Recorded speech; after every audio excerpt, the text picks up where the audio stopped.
అదే మరి ఈ కార్యక్రమానికి ఆహ్వానితులైనటువంటి అన్ని నియోజకవర్గాల ఇన్ఛార్జీలు, అదేవిధంగా నియోజకవర్గానికి పార్టీ పరంగా ఉండే అబ్జర్వర్లందరూ, వారే కాకుండా జనరల్ సెక్రటరీస్ ఎవరైతే ఆర్గనైజేషన్స్ ప్రత్యేకంగా చూస్తున్నారో వారందరినీ, అదే మరి 2 అసెంబ్లీ సెగ్మెంట్కి ఒక 2 పార్లమెంట్ సెగ్మెంట్ ఒక అబ్జర్వర్ పెట్టుకున్న వారికి, బ్యాక్ ఆఫీస్లో ఉండే బ్యాక్ ఆఫీస్ సిబ్బందికి అందరికి కూడా పేరు పేరున మనస్ఫూర్తిగా నా నమస్కారాలు, అభినందనలు, శుభాభినందనలు. ఈరోజు ఈ కార్యక్రమానికి కూడా ఒక ప్రత్యేకత ఉంది. మనం చాలాసార్లు నియోజకవర్గ మీటింగులు మనం పెట్టుకుంటున్నాం,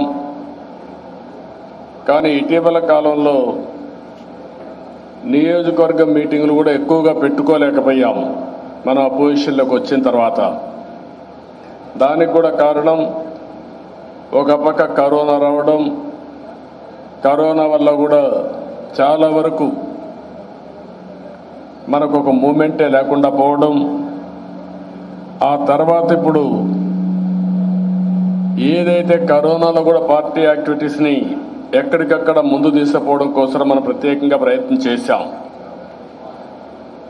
ఏదైతే జూమ్ కాన్ఫరెన్స్ వాడుకున్నాం, టెక్నాలజీని వాడుకున్నాం, దానివల్ల చాలా వరకు మనం కలవలేకపోయాం. కానీ ఎక్కడ కూడా కార్యక్రమాలు ఎక్కడ నిలవకుండా సుజావుగా చేయగలిగాం. అయితే ఈరోజు మళ్ళీ ఫిజికల్ మీటింగ్స్ ద్వారా కూడా మనం కలవాలి, కలిసి మనం ఎప్పటికప్పుడు ఒక అవగాహన పెంచుకోవాలి, మన బాధ్యత మనం నెరవేర్చాలనే ఉద్దేశంతో మొన్నే భారతదేశం 75 సంవత్సరాల స్వాతంత్ర వేడుకలు మనం జరుపుకున్నాం. ఆజాదీ కా అమృత్ మహోత్సవం జరుపుకున్నాం.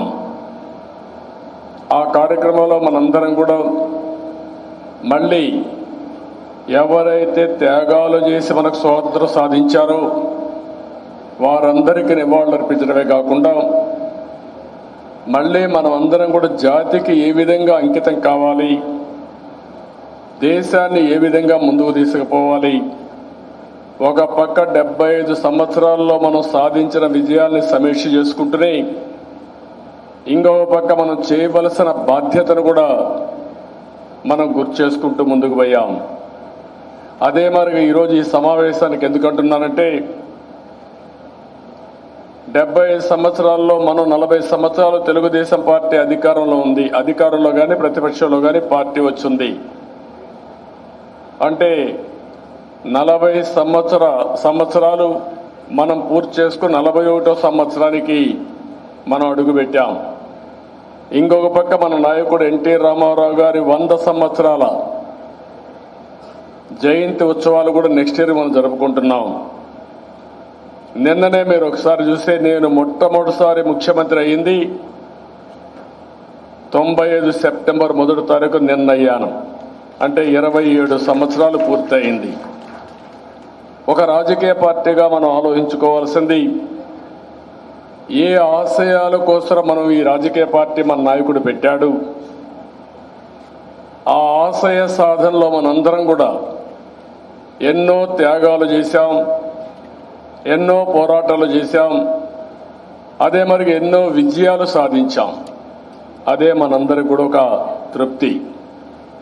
రాజకీయాల్లో ఉండే మనందరం ప్రజా జీవితాల్ని ప్రభావితం చేయడం కోసం రాజకీయాల్లోకి వచ్చాం తప్ప లేకపోతే మనం కూడా వ్యాపారాలు చేసుకుంటున్నో, వ్యవసాయం చేసుకుంటున్నో, ఇండస్ట్రీ పెట్టుకుంటే బాగుపడే పరిస్థితి ఉంటుంది కాదు. ఇది ప్రతి ఒక్కరిలో ఆ స్ఫూర్తి మీకు అందరికీ అర్థం కావాల్సిన అవసరం ఉంది. రాజకీయాల్లో ఒక తృప్తి మీరు ఒకసారి చూసుకుంటే మనం చేసిన పనుల యొక్క ఫలితాలు చరిత్ర, అది మంచి కానీ చెడు కానీ. చెడు అయితే చెడు ఫలితాలు వస్తాయి, మంచి అయితే ఒక మల్టిప్లైర్ ఎఫెక్ట్లో జాతి గుర్తుపెట్టుకునే విధంగా దాని ప్రభావితం ఉంటుంది. అందుకనే స్థూలంగా మనం ఒకసారి ఆలోచించుకుంటే ఎన్టీ రామారావు గారు మన నాయకుడు పార్టీ పెట్టే వరకు సంక్షేమ కార్యక్రమాలు లేవు. గవర్నమెంట్ అంటే ఎవరికి కూడా ఏదో రెగ్యులేషన్, గవర్నమెంట్కి ప్రజలకు సంబంధం లేని పరిస్థితి. గవర్నమెంట్ వేరు, ప్రజలు వేరు అనే భావన ఉండే పరిస్థితి నుంచి కాదు, ప్రజలకు ఏదైతే సంక్షేమం కానీ అభివృద్ధి కానీ చేయడమే కాకుండా పాలనలో ప్రజల్ని భాగస్వాములు చేయడమే నిజమైన ప్రజాస్వామ్యం నిరూపించింది ఎన్టీ రామారావు గారు అని చెప్పి నేను మీకు తెలియజేస్తున్నా. అక్కడి నుంచి ప్రారంభమైంది. ఏ కొద్ది మందికో రాజకీయం పరిమితమైనప్పటి నుంచి అందరిది రాజకీయం, ఈ రాజకీయం ద్వారా మన జీవితాల్ని మనం మార్చుకుంటాం, భవిష్యత్తుకు రూపకల్పన చేసుకుంటాం అనే నిర్వచనం చెప్పింది ఎన్టీ రామారావు గారు చెప్పారు. అదే మరి రాజకీయం ద్వారా ఏమేమి చేయగలుగుతామో చేసి చూపించింది ఎన్టీఆర్. ఈ విషయం కూడా మీరు గుర్తుపెట్టుకోవాల్సిన అవసరం ఉంది.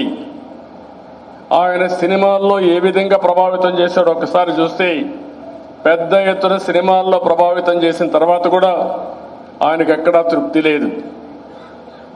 నా కోసం ప్రజలు త్యాగాలు చేశారు, అలాంటి ప్రజల కోసం నేనేం చేయగలుగుతానని ఒక రాజకీయ పార్టీ పెట్టడమే కాకుండా తెలుగు జాతి ఉన్నంత వరకు చరిత్రలో వారి గుండెల్లో ఉండిపోయే ఏకైక నాయకుడు నందమూరి తారక రామారావు గారు.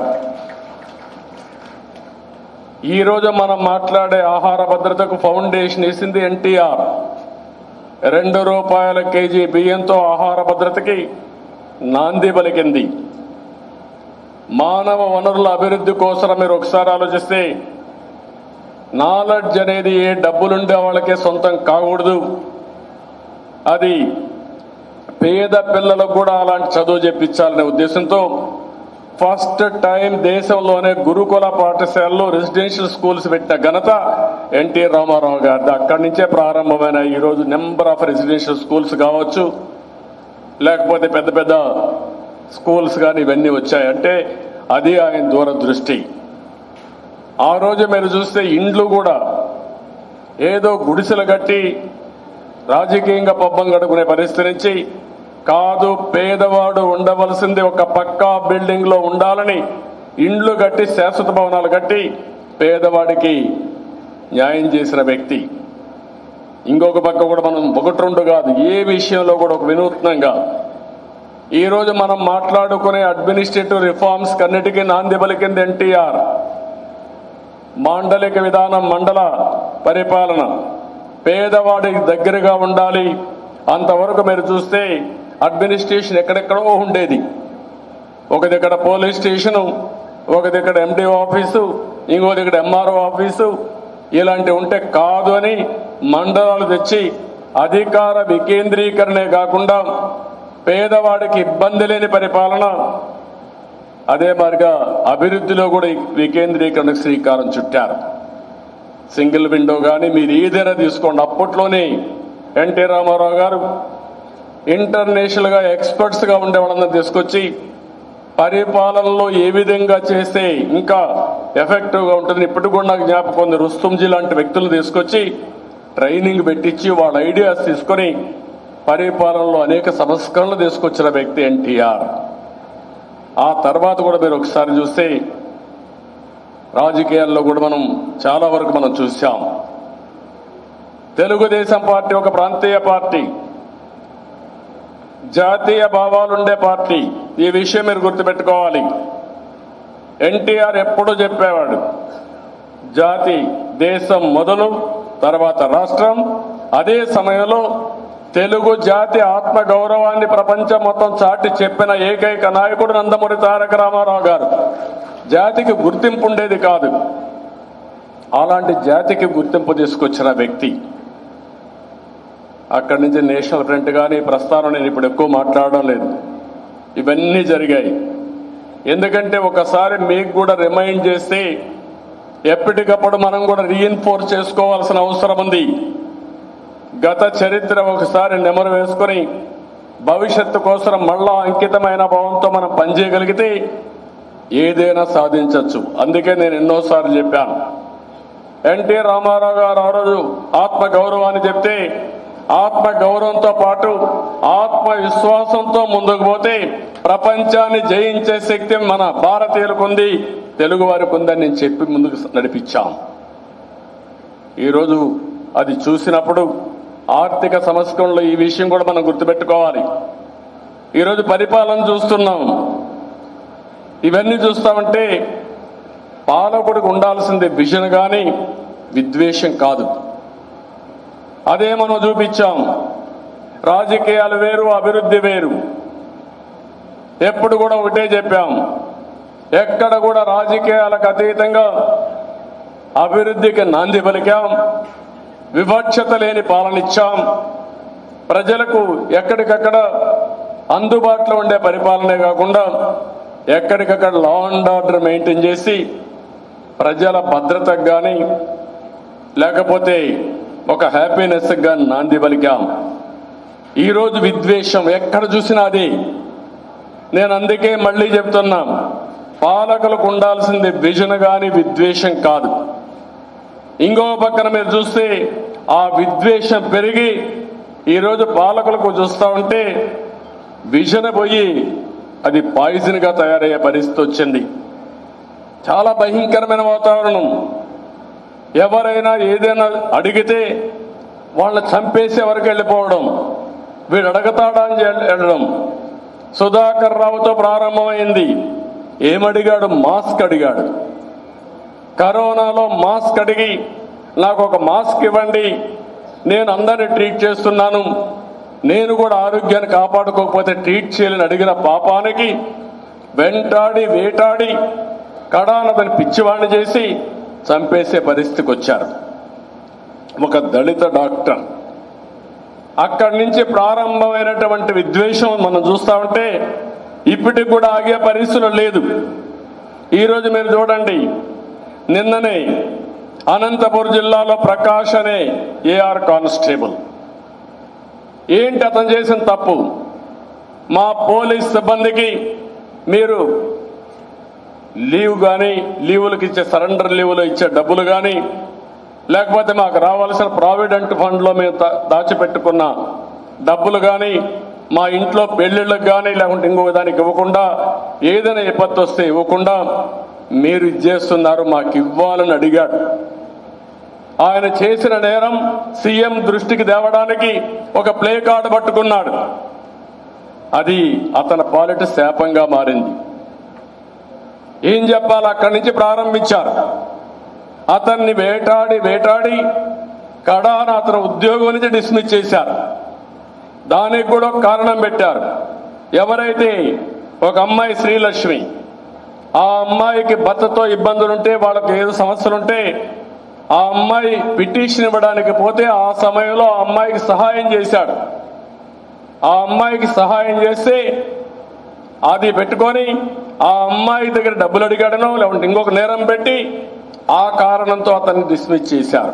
కడాన అమ్మాయే చెప్పింది, నాకేమైనా చెడ్డు చేయలేదు, నా మీద ఒత్తిడి చేస్తున్నారు అని చెప్పి ఆ అమ్మాయి స్ట్రైటన్ చేసిన, నాకు సహాయం చేసిన వ్యక్తి కానీ నాకు అన్యాయం చేయలేదని చెప్తే, అలాంటి విషయాన్ని ఇప్పుడు ఇచ్చేసి అతను ఎప్పుడైతే ఒక ఎస్సీ కింద ఈరోజు కేసు పెట్టాడు. కేసు పెట్టిన తర్వాత ఛార్జ్షీట్ ఫైల్ చేశారు, ఎఫ్ఐఆర్ వేశారు. ఎస్పీ పైన, అడిషనల్ ఎస్పీ పైన, అందరిపైన వేశారు. ఈరోజు న్యూస్ చూస్తామంటే బాధేస్తుంది. నిన్నే నేను లెటర్ రాశాను, 2 విషయాలు రాశాను. ఒకటి, మీ పాలనలో మీ పోలీసుల ద్వారా ఎంక్వైరీ చేపిస్తే న్యాయం జరగదు కాబట్టి సిబిఐకి ఇచ్చి ఎవరైతే తప్పు చేశారో వాళ్ళపైన యాక్షన్ తీసుకోమని. 2, దీని వెనకాల ఎవరెవరు ఉన్నారో ఆ వాస్తవాలు బయట రావాలంటే ఒక జ్యుడిషియల్ ఎంక్వైరీ వేసి వాస్తవాలను బయట పెట్టమని చెప్పి అడిగాను. ఈరోజు చూస్తే ఆ శ్రీలక్ష్మి ఇంట్లో పోలీసులు వెళ్ళి మాజీ భర్త లేకుంటే ఆవిడకి వ్యతిరేకం తీసుకుని సెర్చ్ చేయడం మొదలుపెట్టారు. ఆ అమ్మాయిని నన్ను చంపేస్తారనే పరిస్థితికి వచ్చింది, నన్ను కూడా చంపేస్తారు, నాకు ఒక కూతురుంది అని ఆ అమ్మాయి బాధపడే పరిస్థితి. అంటే మీరు గుర్తుపెట్టుకోవాలి, ఏ విధంగా ఎంత దుర్మార్గంగా ప్రవర్తిస్తున్నారో మనం ఒకసారి గుర్తుపెట్టుకోవాల్సిన అవసరం ఉంది. ఏఆర్ కానిస్టేబుల్ ప్రకాష్ అయితే కనపడడం లేదు. అంటే ఎవరైనా సమస్య అడిగినా, ఎవరైనా ప్రజాసేవలో ఇది తప్పని మాట్లాడినా, లేకపోతే నేను అర్హుణ్ణి నాకు ఇది రాలేదని మాట్లాడినా, లేకపోతే ఏది వచ్చినా కూడా అతన్ని చంపడమే పరిష్కార మార్గంగా తీసుకున్నారంటే ఇది ఎక్కడ దౌర్భాగ్యం అని నేను అడుగుతున్నా. ఇంకో పక్క చూస్తే ఈ సమయం ఇండియాలో మనందరం ఒకటి గుర్తుపెట్టుకోవాల్సిన అవసరం ఉంది. నమ్మకాలున్నా నమ్మకాలు లేకపోయినా నేను ఎప్పుడు కూడా ఒక దూరదృష్టితో కూడా ఆలోచిస్తాను. మనం ఆ రోజు వేసిన ఫౌండేషన్ వల్ల ఈరోజు మీరు చూస్తే నాలెడ్జ్ ఎకానమీలో తెలుగువారు ముందుండే పరిస్థితికి వచ్చారు. ఆ నాలెడ్జ్ ఎకానమీని ముందుగా 27 సంవత్సరాల కంటే ముందే పసిగట్టి దానిపైన ఏమేం చేయాలనో ఐటీకి ప్రాధాన్యత ఇచ్చాం, నాలెడ్జ్ ఎకానమీకి ప్రాధాన్యత ఇచ్చాం. భవిష్యత్తులో ఏ రంగాలకైతే ఎక్కువ అవకాశాలను అన్నిటికీ కూడా ప్రాధాన్యత ఇచ్చాం. దాని పర్యవసానమే ఈరోజు హైదరాబాద్ చూస్తే one of the best eco సిస్టంతో బ్రహ్మాండంగా రాణించే పరిస్థితి వచ్చింది. ఇంకో పక్క ఐటీ వల్ల ఈరోజు భారతీయులంతా కూడా గ్లోబల్ సిటిజన్స్ గా తయారయ్యారు. వాళ్ళల్లో 30% 30% తెలుగు వాళ్ళు ఉండడం అది తెలుగు జాతికే గర్వ కారణం. అది దారి చూపించిన పార్టీ తెలుగుదేశం పార్టీ. నేను ఆ మాట చెప్పాను నిన్న, నాకు అదే సాటిస్ఫాక్షన్. నా పేరు చెప్పకపోవచ్చు, నన్ను గుర్తుపెట్టుకోకపోవచ్చు, తెలుగుదేశం పార్టీ అక్కడ అధికారం లేకపోవచ్చు, మనకు ఓట్లు వేయకపోవచ్చు, కానీ మనం చేసిన పని మాత్రం శాశ్వతం. ఈ విషయం తెలుగుదేశం పార్టీ నాయకత్వం మొత్తం గుర్తుపెట్టుకోవాల్సిన అవసరం ఉంది. రాబోయే 25 సంవత్సరాలు సూచాయిగా మీరు ఒకసారి చూస్తే రాబోయే 25 సంవత్సరాల్లో భారతదేశం ప్రపంచంలోనే ఇదే మరిగా అభివృద్ధి అయిన అగ్రదేశాల్లో 2వ దేశంగా ఉంటాం. ఒకవేళ భారతదేశంగానే అన్ని జాగ్రత్తలు తీసుకుని అభివృద్ధి కానీ బాగా చేయగలిగితే, సరైన పబ్లిక్ పాలసీస్ మనం నిర్ణయించుకోగలిగితే ప్రపంచంలో నెంబర్ 1 దేశంగా తయారయ్యే శక్తి ఏ దేశానికి లేదు. అది ఒక్క భారతదేశానికి ఉందని చెప్పి మరొకసారి మీ అందరికీ తెలియజేస్తున్నా. దానికి కారణం కూడా యంగ్ ఇండియా.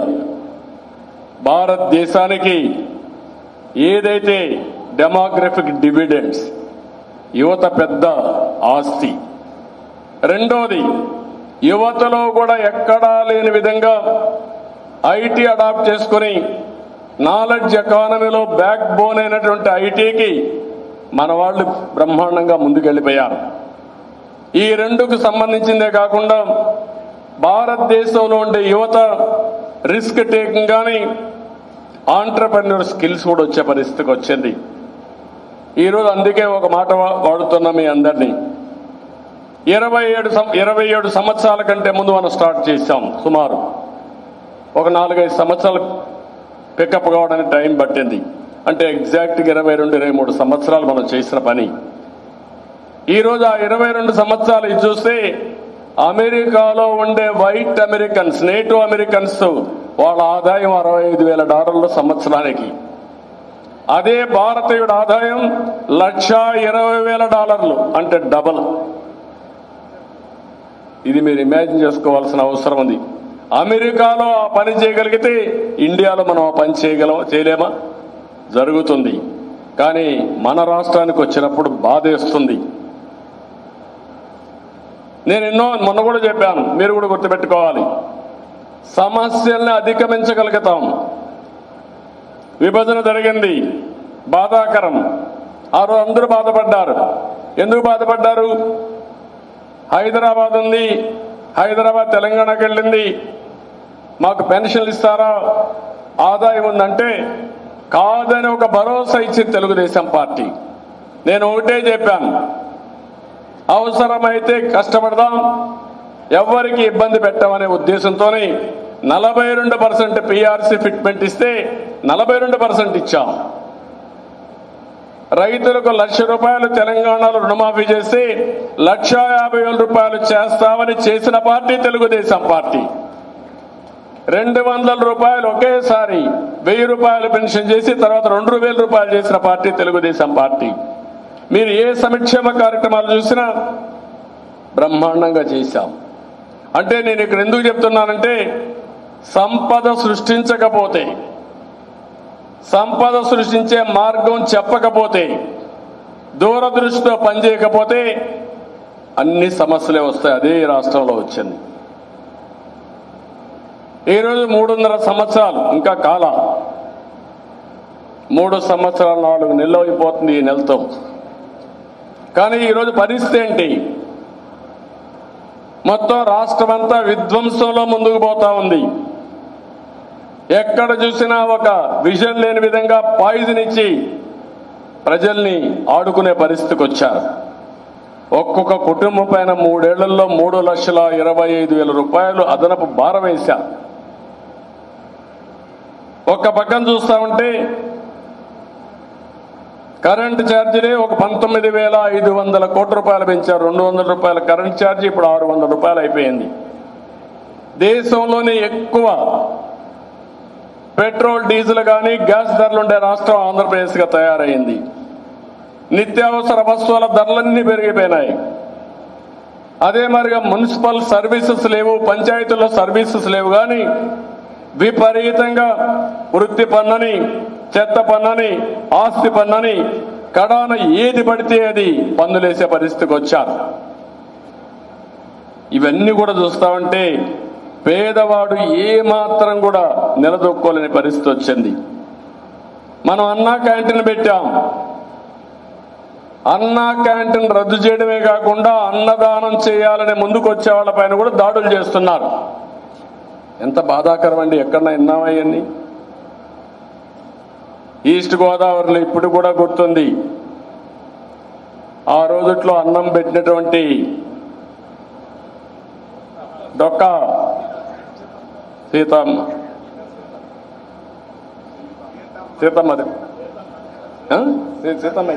అదే డొక్కా సీతమ్మ ఆ రోజుట్లో గోదావరి పైన బ్యారేజ్ లేకపోయినా ఆ పక్క నుంచి ఈ పక్క వచ్చేవాళ్ళ కోసం వెయిట్ చేసి భోజనం పెట్టి ఇప్పటికి కూడా ఎవరైనా అన్నదానం వస్తే ఫస్ట్ జ్ఞాపకం వచ్చే మహిళ డొక్కా సీతమ్మ గారు. అది అన్నదానానికి ఉండే ఇది.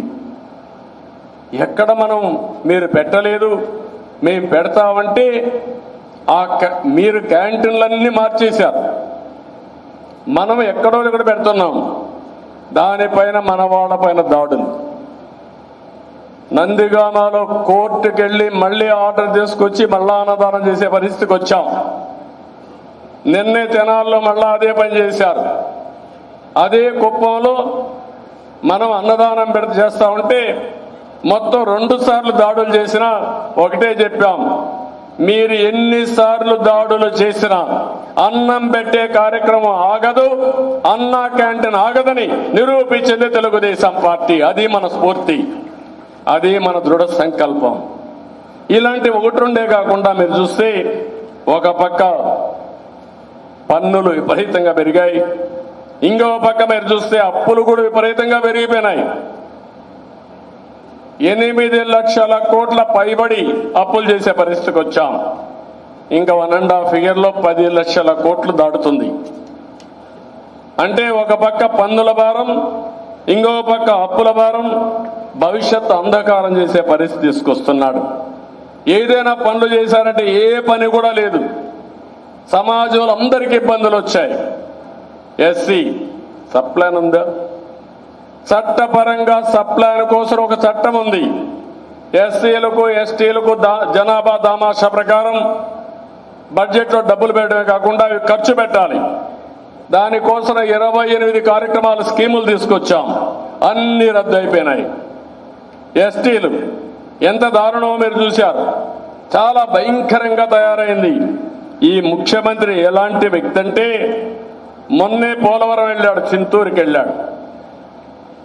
చింతూరుకి వెళ్ళిన తర్వాత అక్కడ ఒక అమ్మాయిని పక్కన పిలిపించి నెత్తిన చేయిబెట్టి మాట్లాడుతూ మీటింగ్ అంతా కంటిన్యూ చేశాడు. ఈరోజు ఆ అమ్మాయి శ్రీ చైతన్య 5వ తరగతి చదువుకునే అమ్మాయి. విష జ్వరాలతో ఏదైతే డెంగ్యూ వచ్చి చనిపోయింది. అంటే ఒక వరదలు వచ్చినప్పుడు ఏం చేయాలి? వరదలు వచ్చినప్పుడు మీరంతా కూడా ఆ ప్రాంతాన్నంతా ఎక్కడికక్కడ శానిటైజేషన్ కానీ, పరిశుభ్రత మెయింటైన్ చేయడం కానీ, పౌష్టికాహారం ఇవ్వడం కానీ, గిరిజనుల్లో మీరు ఒకసారి చూస్తే ఏజెన్సీ ఏరియాలో ఒక్కోసారి ఇలాంటి సమస్యలు వస్తాయి. వాళ్లకు పౌష్టికాహారం లోపం ఉంటుంది. అలాంటప్పుడు వాళ్లకు ఫైట్ చేసే కెపాసిటీ కూడా ఉండదు. అందుకనే ప్రత్యేకంగా ఫుడ్ బాస్కెట్ కూడా మనం ఇచ్చి పౌష్టికాహారాన్ని సప్లై చేయడమే కాకుండా ఎక్కడికక్కడ వాళ్ళందరికీ టెంట్లు, మనం ఈ మస్కిటో నెట్లు ఇచ్చాం. అనేక కార్యక్రమాలతో వాళ్ళని కాపాడాం. ఈరోజు ఆ అమ్మాయి బలైపోయే పరిస్థితి వచ్చింది. నేను అడుగుతున్నా ముఖ్యమంత్రిని సమాధానం చెప్పమని. ఇది ప్రభుత్వ హత్యవనా కాదా అని అడుగుతున్నా. సమాధానం చెప్పే ధైర్యం మీకుందా అని అడుగుతున్నా. ఇదేనా పేదవాళ్ళ జీవితాలంటే అని అడుగుతున్నా ఈ ముఖ్యమంత్రిని. సమాధానం చెప్పడు, కానీ ఎదురుదాడి చేస్తాడు. అక్కడ ఎవరైనా వచ్చి అడిగితే దీని మీద వాళ్ళపైన కూడా ఎదురుదాడి చేసి ఇంకొక 5-6 కేసులు పెట్టి జైల్లో పెట్టే పరిస్థితికి వస్తారు. ఇలాంటి దిక్కుమాలిన పనులు చేసే ముఖ్యమంత్రి ఈ ప్రభుత్వాన్ని ఏమనాలని నాకైతే అర్థం కావడం లేదు. పేదవాళ్ళు ఇంకో పక్కన చూస్తే విదేశ విద్య ఆపేశారు. ఇంకో పక్క బీసీలకు ఒక్క పథకం కూడా లేదు. ఆదరణ మొత్తం ఆపేశారు. అంటే నేను కార్పొరేషన్లు ఇస్తున్నాను, ఫెడరేషన్లు ఇస్తున్నాను చెప్పి అసలు కార్యక్రమాలే లేకుండా వాళ్ళందరినీ కూడా దెబ్బతీసే పరిస్థితికి వచ్చారు. మనం ఆ రోజు ప్రతి ఒక్క సెక్షన్లో కూడా పేదవాళ్ళు ఉంటే కడాన కాపుల్లో కానీ, లేకపోతే బ్రాహ్మిన్స్లో కానీ, వైశ్యాస కానీ అందరికీ డబ్బులు పెట్టాం. అన్నీ పోయినాయి. మైనారిటీలకు ఒక కార్యక్రమం లేకుండా చేసే పరిస్థితికి వచ్చారు. వాళ్ళు కూడా దెబ్బతీసే పరిస్థితికి వచ్చింది. ఇంకొక విషయం మీరు చూస్తే రైతులు, ఏ రైతు ఈరోజు రాష్ట్రంలో ఆనందంగా ఉండే పరిస్థితి లేదు. రోజుకు 3 రైతులు ఆత్మహత్యలు చేసుకుంటున్నారు. దేశమంతా కూడా 75,000 రూపాయలు తలసరి అప్పుంటే మన రాష్ట్రంలో 2,24,000 రూపాయలు అప్పు వచ్చే పరిస్థితి వచ్చింది. సమీక్ష వాళ్ళకి ఇచ్చే ఏది కూడా మైక్రో ఇరిగేషన్ దగ్గర నుంచి, లేకుంటే సకాలంలో ఎరువుల దగ్గర నుంచి, లేకపోతే వాళ్ళ దగ్గర వరి కొన్నప్పుడు, ధాన్యాన్ని కొన్నప్పుడు బకాయిలు ఇవ్వడం కూడా అప్పులు పెట్టి ఈరోజు రాష్ట్ర రైతాంగం చితికిపోయే పరిస్థితి వచ్చింది. గిట్టుబాటు కాకుండా వ్యవసాయం ఆత్మహత్యలు చేసుకునే పరిస్థితికి వచ్చారు. ఇంకో పక్కన మనం ఒకసారి చూస్తే కన్స్ట్రక్షన్ లేబర్, భవన నిర్మాణ కార్మికులంతా రోడ్డు మీద పడ్డారు. చాలా బాధపడే పరిస్థితికి వచ్చారు. ఇసుక మొనోపొలీ చేసి పారేశారు. ఇష్టానుసారంగా ఇసుక, ఒకప్పుడు ఊరికే వచ్చే ఇసుక ఇప్పుడు ట్రాక్టర్ 5-6 వేలు అయిపోయే పరిస్థితి వచ్చింది. ఇంకో పక్క సిమెంట్ పెరిగింది, అన్ని పెరిగిపోయినాయి. కడాన భవన నిర్మాణ కార్మికులకు పని లేకుండా అర్ధాకులతో చనిపోయే పరిస్థితికి వస్తున్నారు. చేనేత కార్మికులు కానీ, గీత కార్మికులు కానీ, మత్స్యకారులు కానీ అందరూ దెబ్బతినే పరిస్థితికి వచ్చారు. ఇంకో పక్కన మీరు ఒకసారి చూస్తే వీళ్లే కాకుండా ఆర్డినరీ సెక్టర్లో ఉండే ఆటోమొబైల్ ఇండస్ట్రీ దెబ్బతినింది. ఆటో డ్రైవర్స్ దెబ్బతిన్నారు. కడాన ఉద్యోగస్తులంతా కూడా నిన్న మనం చూసాం. సిపిఎస్, ఆ సిపిఎస్ ఉద్యోగులు ఆందోళన చేస్తే వాళ్ళు ఏ విధంగా ట్రీట్ చేస్తున్నారో మనం చూస్తున్నాం. స్మగుల్ చేసేవాళ్ళని, పక్క రాష్ట్రాల నుంచి మద్యం తీసుకొచ్చే వాళ్ళపైన యాక్షన్ లేదు, నో చెక్ పోస్ట్. ఇంకో పక్క ఎక్కడికక్కడ పక్క రాష్ట్రాల్లో నుంచి, ఇక్కడి నుంచి గంజా ఎగుమతులు చేస్తే చెక్ పోస్టులు లేవు. శాండల్వుడ్ స్మగుల్ చేసే చెక్ పోస్టులు లేవు. పేదవాడికి ఇచ్చే బియ్యం కూడా రీసైకిల్ చేస్తున్నారు. మామూలు రీసైక్లింగ్ కాదు, మామూలుగా వాళ్ళకి 5 రూపాయలు 10 రూపాయలు ఇచ్చేసి 10 రూపాయలు ఇచ్చి కేజీకి ఆ బియ్యం అదే వెహికల్లో మళ్ళా తీసుకొచ్చి దాన్ని మొత్తం కాకినాడ పోర్ట్ ఆధారంగా ఎక్స్పోర్ట్లు చేసే పరిస్థితికి వచ్చారు. దానికంతా బోగస్, ఇవన్నీ కూడా ఏమైనా డాక్యుమెంట్స్ అన్ని తీసేసుకుంటున్నారు. ఐకేపీ వీళ్ళు ఇవ్వడం, రైస్ మిల్లర్స్ అంతా కూడా వీళ్ళకి ఇవ్వడం, అక్కడి నుంచి విదేశాలకి మన ప్రొడక్షన్ కంటే ఒక 40-50 లక్షల మెట్రిక్ టన్నులు 25-30 లక్షల దగ్గర విదేశాలకు ఎగుమతి చేసినట్టు చూపించే పరిస్థితికి వస్తున్నారు. అంటే ఇవన్నీ మనం ఆలోచించుకున్నప్పుడు దీనిపైన లేకుండా ఒక్క సిపిఎస్ పైన మాత్రం ఇష్టానుసారంగా ప్రవర్తించే పరిస్థితికి వచ్చారు. ఇక్కడ మనం ఒకటి గుర్తుపెట్టుకోవాల్సిన అవసరం ఉంది. ఎన్నికల ముందు వీళ్ళు ఏం చెప్పారు? ప్రత్యేక హోదా తెస్తామన్నారు, పోలవరం పూర్తి చేస్తామన్నారు, అమరావతి పూర్తి చేస్తామన్నారు, మద్యపాన నిషేధం పెడితేనే మళ్ళా ఓటు అడుగుతామన్నారు. ఈరోజు మద్యపాన నిషేధం దేవుడికి ఎరుగు కానీ 25 సంవత్సరాలు మద్యపానాన్ని తాకట్టు పెట్టి 25,000 కోట్లు 50,000 కోట్లు అప్పు తేవడానికి ముందుకు పోయే పరిస్థితికి వచ్చారు. అంటే ఏదైనా మేము చేయగలుగుతామనే పరిస్థితి వచ్చింది. ఇంకో పక్కన మీరు చూస్తే దేశంలోనే మనం చూస్తా ఉంటే దళితుల పైన గిరిజనుల పైన దాడులు విపరీతంగా పెరిగిపోయినాయి. మైనారిటీల పైన దాడులు విపరీతంగా పెరిగి 31% పెరిగింది. అంటే ఈ రాష్ట్రంలో ఆడబిడ్డలు ఎవరు సేఫ్గా లేరు, ఎవరికి భద్రత లేదని ఎస్టాబ్లిష్ చేసే పరిస్థితికి వచ్చారు. ఈ చెప్పింది నేను రికార్డులు కాదు, నేషనల్ క్రైమ్ బ్యూరో ఇచ్చిన ఫిగర్సే నేను చెప్తున్నాను. దీనికి సమాధానం చెప్పే ధైర్యం వెళ్ళకుందని అడుగుతున్నా. లేని దిశకు ఒక చట్టాన్ని తెచ్చినట్టు యాక్ట్ చేశారు. పోలీస్ స్టేషన్ పెట్టామని నాటకాలు ఆడారు.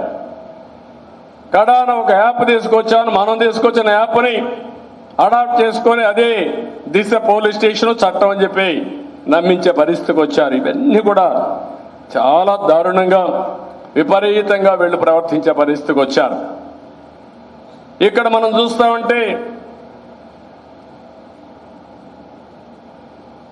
ప్రజలకు జీవన ప్రమాణాలు సరిగా లేవు, ఆదాయం పెరగలేదు. కానీ వైఎస్ఆర్ కాంగ్రెస్ నాయకుల ఆదాయం మాత్రం విపరీతంగా పెరిగిపోయింది.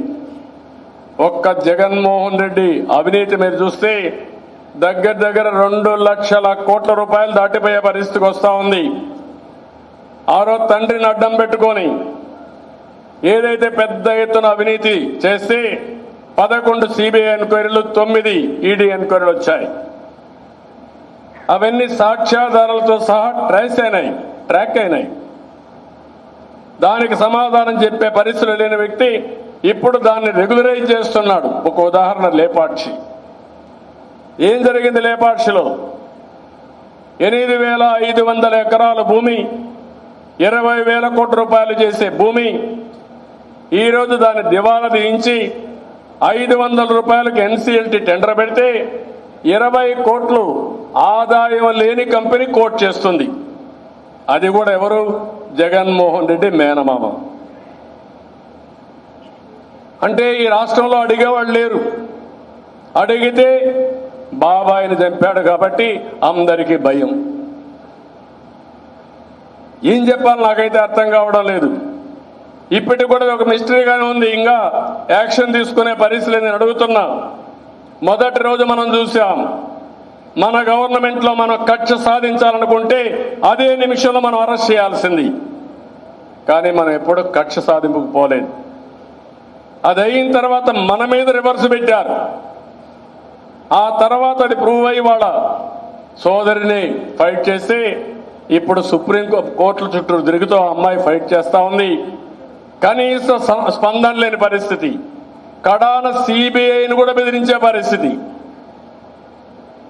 సిబిఐని కూడా బ్లాక్మెయిల్ చేసే పరిస్థితి. ఇది ఎంత దారుణంగా ఉందంటే అంత దారుణంగా వచ్చే పరిస్థితి వచ్చింది.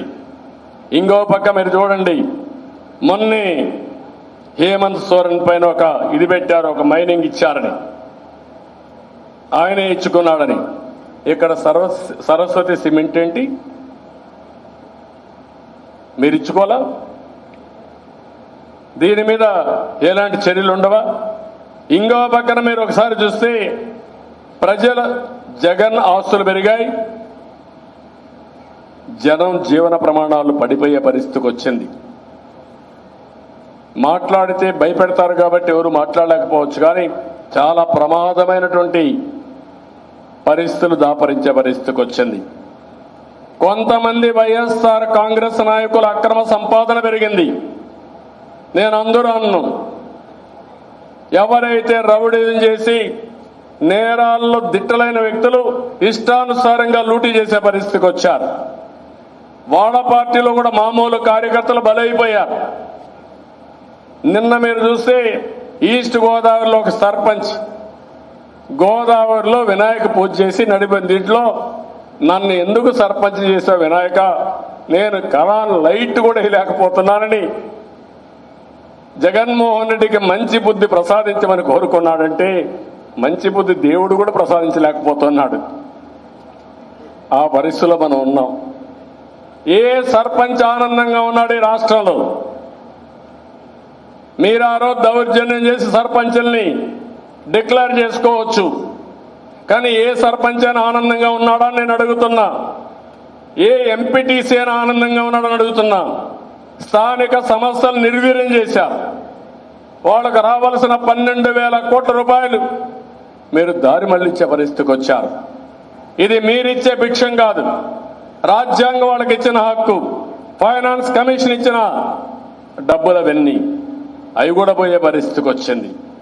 ఇంకో పక్క ఎంత దుర్మార్గం అంటే మొన్నటి వరకు ఎలక్షన్లో మన మీద విభేదించి లేకుంటే రౌడీజం చేసి గెలిచేవాళ్ళు నిన్న కొవ్వూరులో ఇంకొక స్టెప్ ముందుకు పోయారు. ప్యానెల్ మొత్తం టౌన్ బ్యాంకులో తెలుగుదేశం పార్టీ అభ్యర్థులు గెలిచారు. ప్రమాణ స్వీకారం కూడా చేశారు. చేసిన తర్వాత దాన్ని రద్దు చేసి వీళ్ళ నామినేట్ కమిటీ వేస్తే హైకోర్టు చీవాట్లు పెట్టి వాతలు పెట్టి తిరిగి వాళ్ళకే అధికారం అప్పచెప్పిందంటే సిగ్గుండే ముఖ్యమంత్రి అయితే ఆ రోజే రాజీనామా చేయాలి. చెయ్యడు. ఎన్నిసార్లు ఎవరిన్ని పెట్టినా లెక్కలేనితనంతో ముందుకు పోయే పరిస్థితికి వస్తున్నాడు.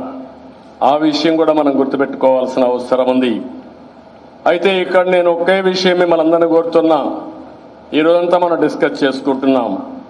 నేను ఆ విషయాలు మళ్ళా మనం మాట్లాడుకుందాం.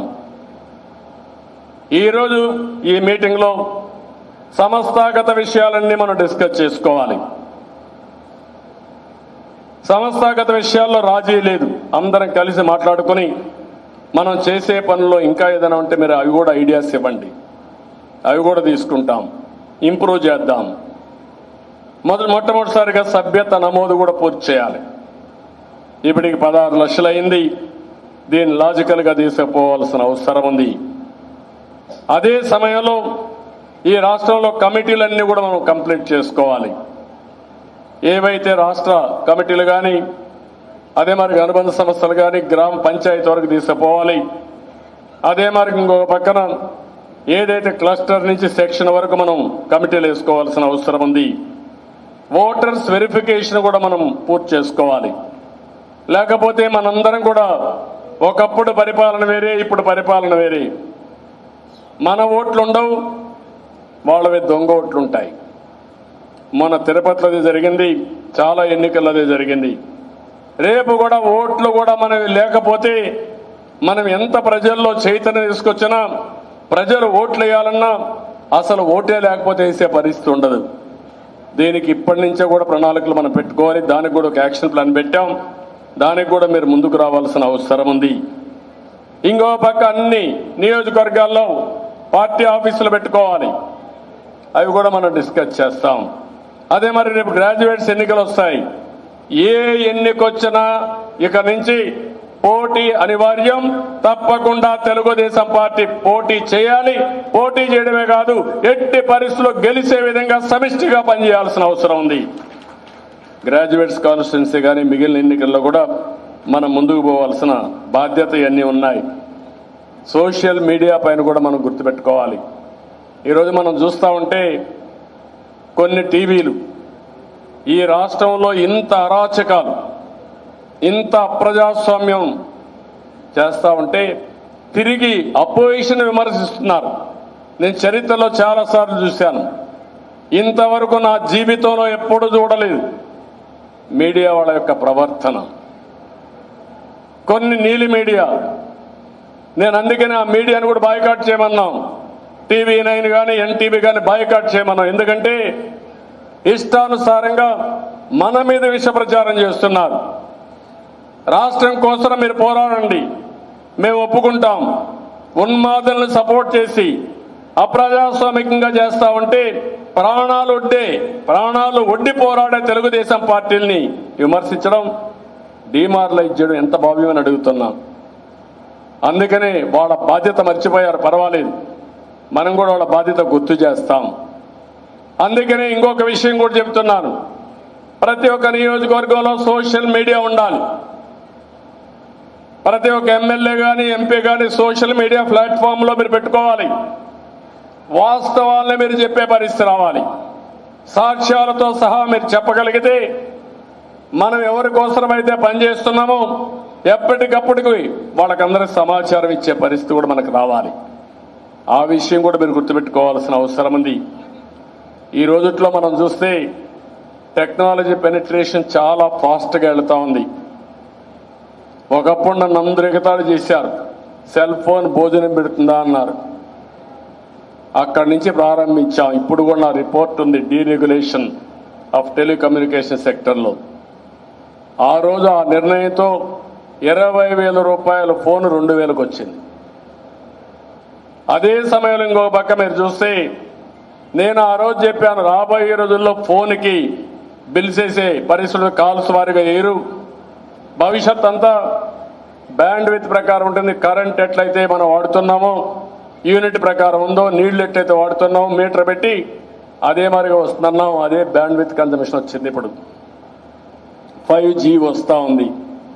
అంటే టెక్నాలజీ, ఎందుకు నేను టెక్నాలజీ గురించి మాట్లాడుతున్నానంటే పేదవాడికి సుజావుగా సంక్షేమ కార్యక్రమాలు అందాలన్నా, పేద పిల్లలు బాగా చదువుకోవాలన్నా, పేదవాడికి ఏ పని చేయాలన్నా, ప్రభుత్వాలకి ఒక బాధ్యత రావాలన్నా, ఒక జవాబుదారితనం రావాలన్నా టెక్నాలజీ కంపల్సరీగా ఉండాల్సిన అవసరం ఉంది. కానీ దుర్మార్గుల చేతుల్లో టెక్నాలజీ ఉంటే ఇంకా ప్రమాదం కూడా ఉంటుంది. ఆ విషయం కూడా మనం గుర్తుపెట్టుకోవాలి. మన రాష్ట్రంలో మీరు చూస్తే టెండర్స్ అన్ని ఆన్లైన్లో పిలుస్తాం. దానికి ఎన్ని సేఫ్ గార్డులు పెట్టాలో అన్ని సేఫ్ గార్డులు పెట్టేవాళ్ళం ఒకప్పుడు ట్రాన్స్పరెన్సీ కోసం. ఇప్పుడు ఏం చేస్తున్నారంటే అవన్నీ వీళ్ళ దగ్గర పెట్టుకొని లాస్ట్ మినిట్లో వాళ్ళ మనుషులకు చెప్పి తక్కువ కోట్ చేసి ఆ టెండర్ కూడా కొట్టేసే పరిస్థితికి వచ్చారు. That is the danger in technology కూడా. ఇంకో పక్క నిన్న మొన్న చూస్తున్నాను, నేను నా నియోజకవర్గానికి వెళ్ళాను. ఒక ఊర్లో ఇదే మరిగా మాట్లాడుతున్న మీ అనుభవాలు కూడా ఉంటాయి. ఒక ఫ్యామిలీ ముందుకు వచ్చి నాకు చెప్పారు, సార్ చాలా అన్యాయం జరిగింది నాకంటే. ఏం జరిగిందని అడిగాను. నా భూమిని 22A కింద వేరే వాళ్ళకు మార్చేశారు. అది 1.7 ఎకరాలు. 1.7 ఎకరాలు వాళ్ళ పేరుతో మారిస్తే అది మళ్ళా వీళ్ళ పేరుతో రాసుకోవడానికి 3,45,000 రూపాయలు లంచం. ఆ లంచమే కాదు, ఎవరి పేరైతే పెట్టాడో వాడు కోర్టుకు పోకుండా ఉండాలంటే వాడికి 6 లక్షల రూపాయలు డబ్బులు కాంపన్సేషన్. మొత్తం 15 లక్షల రూపాయల ఆస్తి 9,35,000 40,000 రూపాయలు వాళ్ళకి పే చేసి 5 లక్షల రూపాయలు మిగిలిపెట్టుకున్నారు. Can you imagine? ఒక్క టెక్నాలజీ మిస్టేక్. అంటే ఈరోజు వీళ్ళు చేసే టెక్నాలజీ అంతా అదే ఫ్రాడ్. నేను అడుగుతున్న CFMS ఎందుకు మార్చారు మీరు? CFMS గారు ఉండుంటే ఈరోజు నరేగా డబ్బులు ఇంత కష్టాలు ఎందుకు వస్తాయి? ట్రాక్ చేయడం చాలా ఈజీ. ఇంతమందికి ఎందుకు బిల్లులు పనిచేయకుండా ఎందుకు ఆపారు? 3.5 సంవత్సరాలు 4 సంవత్సరాలైనా ఇంతవరకు చాలా మందికి బిల్లులు కూడా పే చేయకుండా పనిచేసిన వాళ్ళకి కడాన కాంట్రాక్టులు వచ్చే పరిస్థితి లేదు. మనం కోర్టు పోయి చాలా ఓపికగా పోరాడాం. 80% నరేగా ఫండ్స్ వచ్చాయి, ఇంకా 20% రావాలి. నీరు చెట్టు డబ్బులు కొంత వచ్చింది, ఇంకా రావాలి. నేను ఒకటే కార్యకర్తలందరికీ హామీ ఇస్తున్నా, మీరు కూడా చెప్పాలి, మీరు కూడా పనిచేయాలి. ఎట్టి పరిస్థితుల్లో ప్రతి ఒక్కరూ చేసిన పనికి డబ్బులు వచ్చే వరకు కోర్టు ద్వారా తెలుగుదేశం పార్టీ పోరాడతాం, న్యాయం చేపిస్తాం, తప్పకుండా ఇప్పిస్తామని నేను మీకు అందరికీ హామీ ఇస్తున్నా. అది కూడా మనం చేయాల్సిన అవసరం ఉంది. ఇదే కాకుండా కేసులు, ఇక్కడ నేను మిమ్మల్ని అందరినీ ఒకటే కోరుతున్నా. చాలా మందిలో మనం కూడా, నన్ను చాలా మంది అడుగుతున్నారు, మన ఇంటికి వాళ్ళే వస్తారు, మన మీద కేసు పెడతారు. వాళ్ళ ఇంటికి మనం పోం, వచ్చామని ఇంకొక కేసు పెడతారు. మన ఇంట్లోనే మనం ఉంటాం అంటే మీరెక్కడా బయట రాకూడదు. దానికి కారణం ఏంటి? తెలుగుదేశం పార్టీని చూస్తే జగన్మోహన్ రెడ్డికి వెన్నెముకలో వణుకొచ్చే పరిస్థితి వచ్చింది. నిద్రపోయినా లేచినా జ్ఞాపకం వచ్చే తెలుగుదేశం పార్టీ జ్ఞాపకం వస్తుంది. నేను ఒకటే చెప్తున్నా, పోలీసులను ఒక్క నిమిషం బయట పెట్టి నీకు ధైర్యం ఉంటే రా, మీరేంటో తెలుగుదేశం పార్టీ ఏంటో తేలిపోతుంది. ఈ విషయం మీరు గుర్తుపెట్టుకోవాలి. నేను ఎప్పుడు కూడా దౌర్జన్యాన్ని ప్రోత్సహించాల, మీరు ఆ విషయం కూడా గుర్తుపెట్టుకోవాలి. ముఠా నాయకులను అణిచివేసిన పార్టీ తెలుగుదేశం పార్టీ. రాయలసీమలో శాంతి ప్రమోట్ చేసిన పార్టీ తెలుగుదేశం పార్టీ. తీవ్రవాదుల పైన పోరాడినప్పుడు 24 క్లెయిమోర్ మైన్స్ నా మీద ప్రయోగిస్తే ఆ రోజు కూడా నేను భయపడలా, ప్రాణానికి భయపడకుండా పనిచేసిన వ్యక్తిని నేను. అదే మరి మత విద్వేషాలు రెచ్చగొడతా ఉంటే అవన్నీ కూడా కంట్రోల్ చేసి హైదరాబాద్ లో మత సామరస్యాన్ని కాపాడిన పార్టీ తెలుగుదేశం పార్టీ. రౌడీలందరూ అణిచివేశాం. ఇప్పుడు పొలిటికల్ నేరస్తులు తయారయ్యారు, రాజకీయ నేరస్తులు, రాజకీయ రౌడీలు తయారయ్యారు. దానికి వంతన కొంతమంది పోలీసులు పడే పరిస్థితికి వచ్చారు. అది కూడా మనం సమీక్ష చేసుకుందాం. మీరు కన్వీనియంట్ కోసం ఇంట్లో పడుకుంటే మాత్రం రేపు ఎలక్షన్లో కూడా మనం ఇంట్లో పడుకోవాల్సి వస్తుంది. పోరాడే వాళ్ళు తయారు కావాలి. ఎవరైనా పెద్ద మనుషులు ఉంటే వాళ్ళు మీరు పనిచేయండి, ఆ బాధ్యత వాళ్ళకి అప్పచెప్పండి. పోరాడే బాధ్యత. దీన్ని ఎట్టి పరిస్థితుల్లో కూడా ఒకటే చెప్తున్నాను, న్యాయపరంగా పోరాడతాం, రాజకీయ పరంగా పోరాడతాం. వైఎస్ఆర్ కాంగ్రెస్ పార్టీని, జగన్మోహన్ రెడ్డిని ప్రజా కోర్టులో దోషిగా నిలబెట్టే వరకు వదిలిపెట్టే సమస్య లేదు. అందుకే పిలిపించాం, క్విట్ జగన్, సేవ్ ఆంధ్రప్రదేశ్. ఈ రాష్ట్రాన్ని కాపాడుకోవాలి, మన మీద బాధ్యత ఉంది. నేను చాలా స్పష్టంగా మీ అందరికి పిలిపిస్తున్నా. ఏదో అవతల వాళ్ళు నా మీద కేసులు పెట్టారు, 40 ఏళ్ళు ఎవడు పెట్టలా, ఇంకా అన్వేషణ చేస్తూనే ఉన్నాడు. ఆ రోజు కూడా మీకు చెప్పారు, చూశారు. ఎవరైనా నా మీద కానీ ఎక్కడన్నా ఇన్వెస్టిగేషన్ చేసి కేసులు తీసుకొస్తే out of the way promotion ఇస్తానని, ఇంకో పక్కన తీసుకొచ్చిన అందరినీ కొడుతూనే మన ముఖ్యమైన నాయకుల పైన, నా పైన, అచ్చెన్నాయుడు, లోకేష్ వీళ్ళ పేర్లు చెప్పేయండి, మిమ్మల్ని వదిలేస్తామని. అంటే బురద జల్లే కార్యక్రమం. మీరేమీ చెయ్యలేరు. మీరు చేసిన అవినీతి సాక్ష్యాధారాలతో ఉంది, డాక్యుమెంటరీ ఎవిడెన్స్ ఉంది. నువ్వు కావాలని బురద జల్లే కార్యక్రమం చేసుకుంటే ఆ బురద మా మీద పడదు, ఆ బురద నీ మీదనే పడుతుంది. ఆ విషయం గుర్తుపెట్టుకోవాలని ముఖ్యమంత్రిని హెచ్చరిస్తున్నా. ఈ మీటింగ్లో కూడా నేను చాలా స్పష్టంగా మీ అందరికి పిలుపు ఇవ్వాల్సిన అవసరం ఉంది. 1.5 year టైం అంటే 18 నెలలు. అది అన్ని సవ్యంగా జరిగితే, ఒకవేళ ఈ ముఖ్యమంత్రికి భయం ఇంకా ఎక్కువ పెరిగితే, మీరు వెలాసిటీ పెంచితే, ఉధృతం అయితే మధ్యలో ఎన్నికలకు పోతే ఇంకా తొందరలో కూడా అయిపోతాయి. కానీ రాష్ట్రానికి పీడ విరగడైపోతుంది ఆ రోజుతోనే. నేను ఐఎమ్ వెరీ క్లియర్. మీరు ఏమైనా అనుకోవచ్చు కానీ జరుగుతుంది. నెత్తిన కుంపటి పెట్టుకున్న బాధల్లో ప్రజానీకం ఉన్నారు. ఎప్పుడెప్పుడు దించాలని ఆలోచిస్తున్నారు. అయితే దానికి ధీటుగా పోరాడే శక్తి ఉండాల్సిన అవసరం ఉంది. అది ఒక హిస్టారికల్ గా మనం చూస్తే ఒక్క తెలుగుదేశం పార్టీ వల్లనే అవుతుంది. మిగిలిన రాజకీయ పార్టీలున్నా మనం ఈ రాష్ట్రం కోసం నిన్న కూడా నేను ఒక మాట చెప్పాను, మీరు ఫాలో అయి ఉంటారు. ఈ రాష్ట్రానికి ఎప్పుడూ జరగని అన్యాయం ఈ జగన్మోహన్ రెడ్డి వల్ల జరిగింది. బైఫర్కేషన్ కంటే కూడా ఎక్కువ జరిగింది.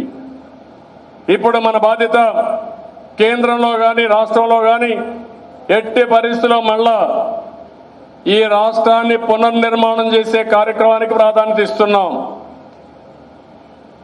ఆ విషయంలో ఎలాంటి నిర్ణయాలు తీసుకోవాలో టైం టు టైం తీసుకుంటానని చెప్పాను తప్ప ఎక్కడ అలయన్స్ గురించి నేను మాట్లాడడం లేదు. నిన్న మాట్లాడలేదు.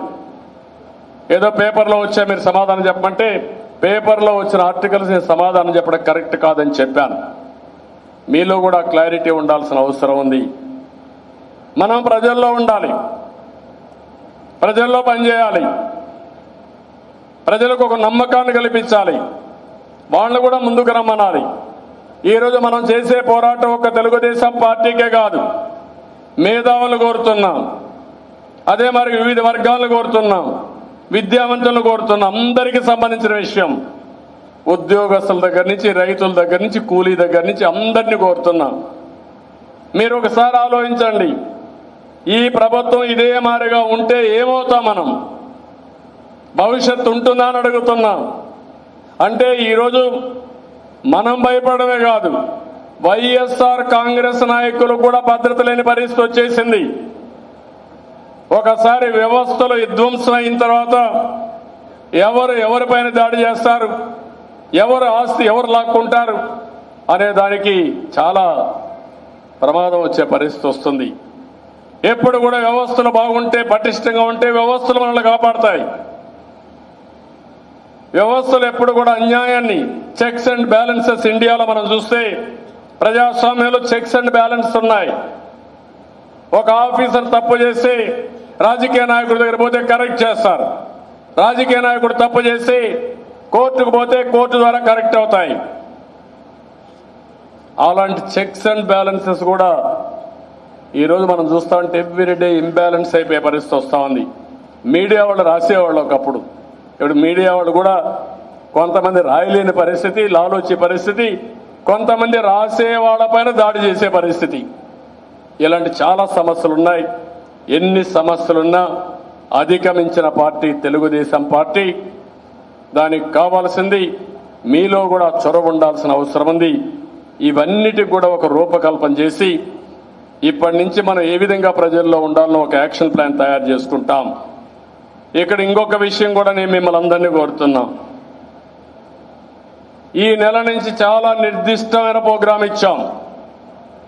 కాన్స్టిట్యున్సీ ఇన్ఛార్జ్ అనే వ్యక్తి 10 రోజులు కాన్స్టిట్యున్సీలో ఉండాలి, దాంట్లో రాజీ లేదు. అదే మరి అబ్జర్వర్ అనే వ్యక్తి మిమ్మల్ని పెట్టింది, మీకు గౌరవం ఇచ్చింది ఇంట్లో పడుకోవడానికి కాదు. 8 రోజులు మీకు అప్పచెప్పిన బాధ్యత కాన్స్టిట్యున్సీ తిరగాలి. జనరల్ సెక్రటరీస్ మొదలుకొని అదే మాదిరిగా 2 పార్లమెంట్లకు వేసిన వ్యక్తులు అబ్జర్వర్స్ మొదలుకొని అసెంబ్లీ అబ్జర్వర్ మొదలుకొని మీరు ఫీల్డ్లోనే ఉండాలి. ఇవన్నీ కూడా ఎప్పటికప్పుడు మేము ట్రాక్ చేసుకుంటాం, మీరు ఇచ్చిన ఫీడ్బ్యాక్ తీసుకుంటాం. అదే మరి ఈ నెల నుంచి ఒక 3 మెంబర్ కమిటీని, అబ్జర్వర్ని ఇంకొక 2 పెట్టి నెలకు 2 రోజులు కాన్స్టిట్యున్సీ పంపిస్తాం. 175 నియోజకవర్గాలకి 2 రోజులకు ఒక టీం వస్తారు. వాళ్ళు కూడా అక్కడ తిరిగి అన్ని గ్రామాలు తిరిగి పార్టీ పరంగా మీటింగ్లు పెట్టుకుంటారు, ప్రజల్లోకి వెళ్తారు. మనం ఏవైతే ఆలోచిస్తున్నాం ఇవన్నీ వాళ్ళ దృష్టి తీసుకొస్తారు. ఇవన్నీ కూడా చేయడం కోసం ఈరోజు అవి కూడా మనకు క్లారిటీ వస్తుంది, అవి కూడా డిస్కస్ చేద్దాం. ఇంకో పక్కన పట్టభద్రులకి అయితే 2 మనం కంప్లీట్ చేసాం. విశాఖపట్నం కూడా ఇక్కడుండే నాయకులు మీరు ఆలోచించుకొని నాకు ఆ పేరు వీలని తొందరలో 2-3 రోజులు ఇవ్వాల్సిన అవసరం ఉంది. పశ్చిమ రాయలసీమ పట్టభద్రుల నియోజకవర్గం ఇది ఉమ్మడి కడప, కర్నూలు, అనంతపురం ఈ 3 జిల్లాలకు సంబంధించి ఇక్కడ భూమిరెడ్డి రామ్గోపాల్ రెడ్డిని అభ్యర్థిగా మనం ఎంపిక చేసుకున్నాం. ఆయన మీ అందరికీ పరిచయం చేస్తున్నా. ఆయన మీకు అండగా ఉంటాడు, మీతో కలిసి పనిచేస్తాడు. గెలిపించే బాధ్యత మీరు తీసుకోవాల్సిన అవసరం ఉంది. ఇక్కడనే రామ్గోపాల్ రెడ్డి పార్టీలో ఎప్పటి నుంచో పనిచేస్తున్నాడు. పులివెందుల నియోజకవర్గం మొన్న కూడా మీరు చూస్తే బీటెక్ రవి పులివెందుల్లో వైఎస్ఆర్ కాంగ్రెస్ కాదని లోకల్ బాడీ ఎలక్షన్లో ఎమ్మెల్సీ అయ్యాడు. ఇప్పుడు కూడా ఈయన్ని గెలిపించే బాధ్యత మీరు తీసుకోవాల్సిందిగా మిమ్మల్ని కోరుతున్నా. అదే మరి తూర్పు రాయలసీమ పట్టభద్రుల నియోజకవర్గం, ఉమ్మడి ప్రకాశం, నెల్లూరు, చిత్తూరు ఈ 3 జిల్లాలు. ఇక్కడ కంచర్ల శ్రీకాంత్ ఇతనికి మన పార్టీకి ట్రైనింగ్ క్లాసుల్లో బాగా ఇన్వాల్వ్ అయ్యాడు. ప్రకాశం జిల్లా అభ్యర్థి, పార్టీకి విధేయుడు, సిద్ధాంతాలకు కట్టుబడిన వ్యక్తి. ఆయన్ని కూడా కొండే మీరంతా కూడా గెలిపించే బాధ్యత మీరు తీసుకోవాల్సిన అవసరం ఉంది. విశాఖపట్నం కూడా మీరు తొందరలోనే ఫైనలైజ్ చేయాలి. ఫైనలైజ్ చేసి ఫీల్డ్లోకి వెళ్లాల్సిన అవసరం ఉంది. మనం రాజకీయ పార్టీగా ఉండేది మాటలు చెప్పడానికి కాదు, ఎప్పుడు ఎన్నికలు వచ్చినా ఏ ఎన్నికలు వచ్చినా పోరాడడానికి, తద్వారా అధికారాన్ని మళ్ళా తెచ్చుకొని పబ్లిక్ పాలసీ ద్వారా ప్రజల జీవితాలు మార్చడానికి. ఒకప్పుడు చేసిన పనుల వల్ల మనకు సాటిస్ఫాక్షన్ ఉంది. రాబోయే భవిష్యత్తులో కూడా ఏమేం చేయాలో మనం వర్కౌట్ చేయాలంటే ఎన్నికల్లో పోటీ చేయడమే కాదు, ఎన్నికల్లో గెలిచే సత్తా ఎప్పటికప్పుడు ఎస్టాబ్లిష్ చేసుకోవాల్సిన అవసరం ఉంది. ఆ విషయాలు కూడా మనం మాట్లాడుకుంటా అని చెప్పి తెలియజేసుకుంటూ మరొక్కసారి మీటింగ్ కూడా స్ట్రక్చర్ చేసుకున్నాం. ఈవినింగ్ 5 లోపల కంప్లీట్ చేస్తాం. మేము సుదీర్ఘమైన ఉపన్యాసాలు కాకుండా మీకు ఏవి ఉన్న పాయింట్లను ఇస్తాం. మీ పనితనాన్ని ఎక్కడిక్కడ బేరే చేసుకుందాం. ఇటీవల నేను కాన్స్టిట్యున్సీల వారిగా కూడా మాట్లాడాను. ఇన్ఛార్జెస్తో 1-to-1 మాట్లాడుతున్నాను. నేను ఇప్పటికే ఒక 20 మందితో పూర్తి చేశాను. నేను ఒక రౌండ్ పూర్తి చేసుకుంటాను. అదే మరి నా దగ్గర ఉండే సమాచారం అంతా కూడా వాళ్ళతో షేర్ చేస్తున్నాను. అల్టిమేట్గా మీరు గుర్తుపెట్టుకోవాల్సింది, రాబోయే ఎన్నికల్లో అన్ని విధాల మన సమాయత్తం కావాలి. ఎట్టి పరిస్థితుల్లో ఈ రాష్ట్రాన్ని కాపాడాలంటే తెలుగుదేశం పార్టీ అధికారంలోకి రావాలి. అప్పుడే ఈ రాష్ట్రంలో పునర్నిర్మాణం సాధ్యం. ఈ విషయాన్ని కూడా మీరు గుర్తుపెట్టుకోవాల్సిన అవసరం ఉంది.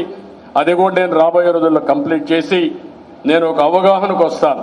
నేను ఐఎమ్ వెరీ క్లియర్. ఈసారి నేను ఎక్కువ సమయం దీన్ని పెడుతున్నాను. ఒకప్పుడు నేను ఎక్కువ సమయం పెట్టలేదు కాబట్టి కొన్ని సమస్యలు వచ్చాయి. ఈసారి నేను మీరు చెప్పింది వింటున్నా, నా దగ్గర ఉండే రిపోర్ట్స్ బేరీ చేసుకుంటున్నా. ఎందుకంటే 40 సంవత్సరాలుగా 10-12 ఎన్నికల్లో టికెట్లు ఇచ్చాం. ఎప్పుడైతే దృష్టి పెట్టామో, ఎప్పుడైతే జాగ్రత్తగా పనిచేశామో అప్పుడెప్పుడూ తెలుగుదేశం పార్టీకి ఓటమి లేదు. ఎప్పుడైతే నేను బిజీగా ప్రభుత్వంలో పడ్డానో అప్పుడే పార్టీ దెబ్బతిన్నాం. కాబట్టి అవి ఉండవు. ఈసారి రాగద్వేషాలకు అతీతంగా పనిచేస్తాం. మీరు కూడా ఏదైనా ఉంటే చిన్న చిన్న ప్రాబ్లమ్స్ ఉంటే మీరు కరెక్ట్ చేసుకుంటే, కరెక్ట్ చేసుకోకపోతే ప్రాబ్లం వస్తుంది. నేను కూడా నాలో ఉండే సమస్యలు ఏముంటే నేను కూడా కరెక్ట్ చేసుకుంటున్నానంటే దీనికి ఎవ్వరూ అతీతులు కాదని మరొకసారి మీ అందరికీ తెలియజేసుకుంటూ ఈ మీటింగ్కి, ఈరోజు మీరు వచ్చిన ఈ మీటింగు మనం అన్నీ కూడా మాట్లాడుకున్న తర్వాత రేపటి నుంచే మీరు క్లియర్ కట్గా పనిచేసే పరిస్థితి వస్తుంది. మీ నియోజకవర్గంలో మీరు నాయకత్వం ఇవ్వాలి, పార్టీని ముందుకు నడిపించాలి. ఐకమత్యంగా చిన్న చిన్న డిఫరెన్స్ ఉంటే అవన్నీ కూడా సార్ట్అవుట్ చేయాలి. కొన్ని దిక్కల్లో మన ఇన్ఛార్జి లేకపోయినా ఆ నియోజకవర్గాల్లో కూడా పని కావాలి. దానికి కూడా ప్రత్యామ్నాయ ఏర్పాట్లు చేస్తాం, ఇవన్నీ చేస్తాం. దయచేసి ఈ విషయంలో అందరూ కూడా సీరియస్గా ఆలోచించాల్సిందిగా మరొకసారి కోరుకుంటూ ఈ కార్యక్రమానికి వచ్చిన మిమ్మల్ని అందరినీ పేరు పేరున మనస్ఫూర్తిగా అభినందిస్తూ అందరికీ నమస్కారాలు. జై హింద్, జై తెలుగుదేశం. ధన్యవాదాలు సార్. అన్ని విషయాల్ని కూలంకషంగా తెలియజేస్తూ స్ఫూర్తిదాయకమైన సందేశం ఇచ్చిన మీకు అభినందనలు, కృతజ్ఞతలు తెలియజేస్తూ ఇప్పుడు మన ఎజెండా అంశాల్లోకి వెళ్తాం. ముందుగా సంస్థాగత నిర్మాణం, పార్టీ బలోపేతానికి చర్యలు, ఈ అంశాన్ని ప్రారంభిస్తూ సవివరంగా తెలియజేయవలసిందిగా మన పార్టీ రాష్ట్ర అధ్యక్షులు శ్రీ అచ్చెన్నాయుడు గారిని సవినయంగా కోరుతున్నాం. సంస్థాగత నిర్మాణం, పార్టీ బలోపేతానికి చర్చలు.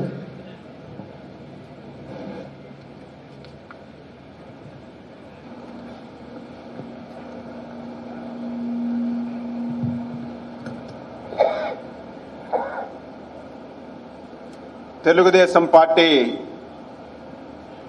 జాతీయ కార్యాలయంలో తెలుగుదేశం పార్టీ ముఖ్య నాయకుల యొక్క సమావేశాన్ని జరుపుకుంటున్నాం. కార్యక్రమానికి ముఖ్య అతిథి మనందరికీ ఆదర్శ నాయకులు తెలుగుదేశం పార్టీ జాతీయ అధ్యక్షులు శ్రీ నారా చంద్రబాబు నాయుడు గారికి, తెలుగుదేశం పార్టీ జాతీయ ప్రధాన కార్యదర్శి యువ నాయకులు శ్రీ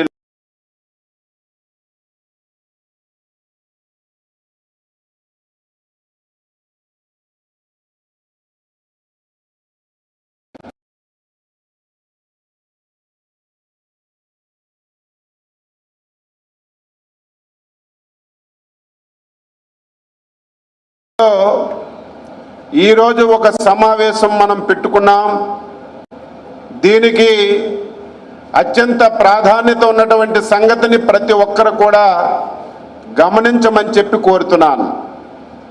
గతంలో అనేక సమావేశాలు పెట్టుకున్నా, రావడం, ప్రసంగాలు చేయడం, వెళ్ళడమే జరిగింది తప్ప ఈరోజు ఈ సమావేశంలో ఒక ప్రణాళికాబద్ధంగా ముందుకెళ్ళి ఒక కార్యనిర్వాహక వ్యవస్థల్ని తయారు చేసుకొని అందరం కలిసికట్టుగా అమలు చేసే ఒక మంచి నిర్ణయం ఈ సమావేశంలో తీసుకోవడం సంతోషమని చెప్పి మీ అందరికీ తెలియజేస్తున్నాను. సమయం ఇంకా లేదు, అందరం సిద్ధపడాలని చెప్పి మీ అందరికీ తెలియజేస్తున్నాను. దాదాపుగా ఈ ప్రభుత్వం వచ్చి మనం అధికారం కోల్పోయి 3.5 సంవత్సరాలు దాదాపుగా కావస్తుంది. మనం 40 సంవత్సరాల సుదీర్ఘ ప్రయాణంలో ఎన్నో సంవత్సరాలు అధికారంలో ఉన్నాం, ఎన్నో సంవత్సరాలు ప్రతిపక్షంలో ఉన్నాం.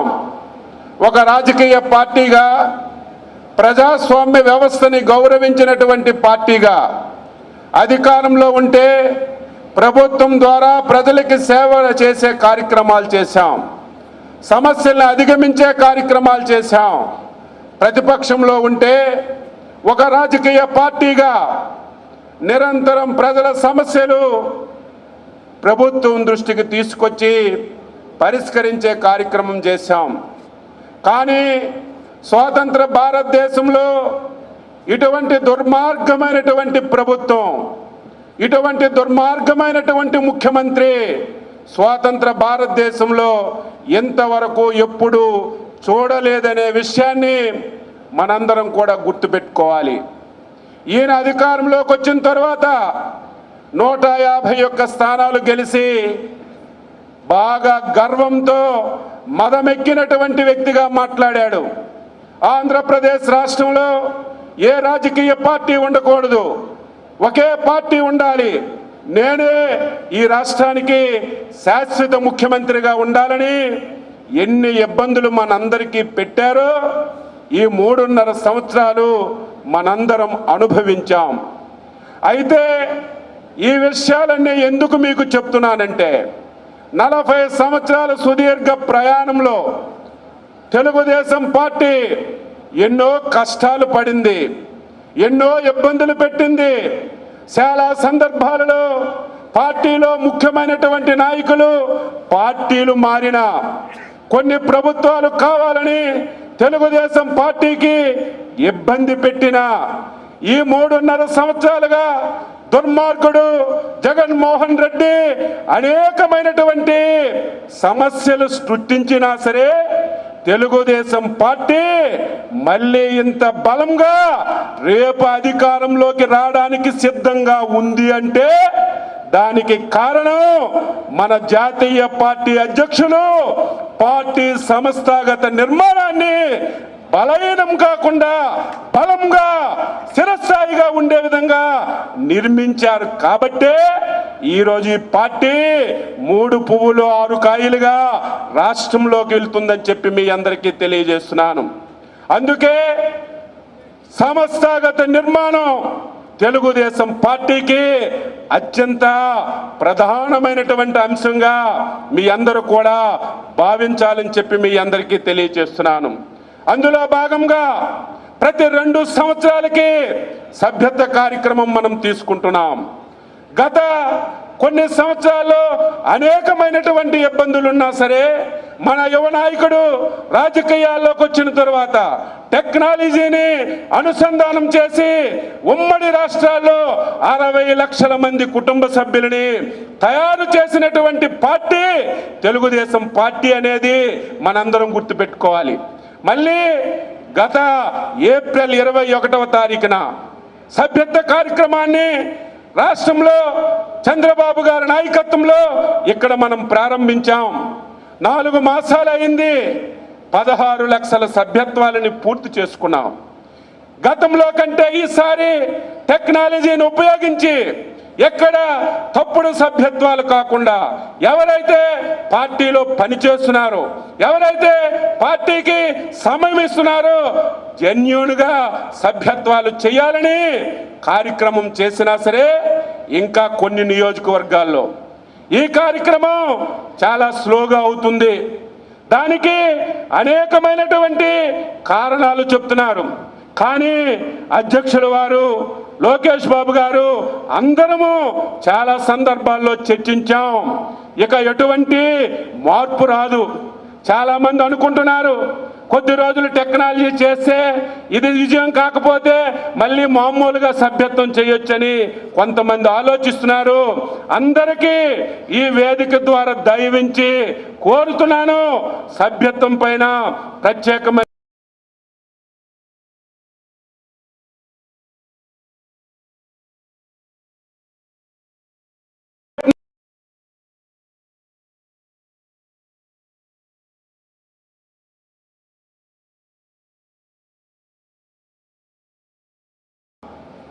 ఎన్ని ప్రసంగాలు చేసినా రేపు అధికారంలోకి వస్తే అనేక కార్యక్రమాలు చేస్తామని మనం వాగ్దానాలు చేసినా సరే అధికారంలోకి రావాలంటే ప్రధానమైనటువంటి ఆయుధం ఓటర్ అనేది మనందరం కూడా గుర్తుపెట్టుకోవాలి. నాతో సహా ఎవరూ ఓటర్ లిస్టుల మీద దృష్టి పెట్టం. ఎన్నికలప్పుడే దాని మీద దృష్టి పెడతాం. ఓట్లు లేవని గొగ్గోలు పెడతాం. దొంగ ఓట్లు వచ్చారని కంప్లైంట్లు చేస్తాం తప్ప ముందుగా దాని మీద ఎవరూ కూడా దృష్టి పెట్టడం లేదు.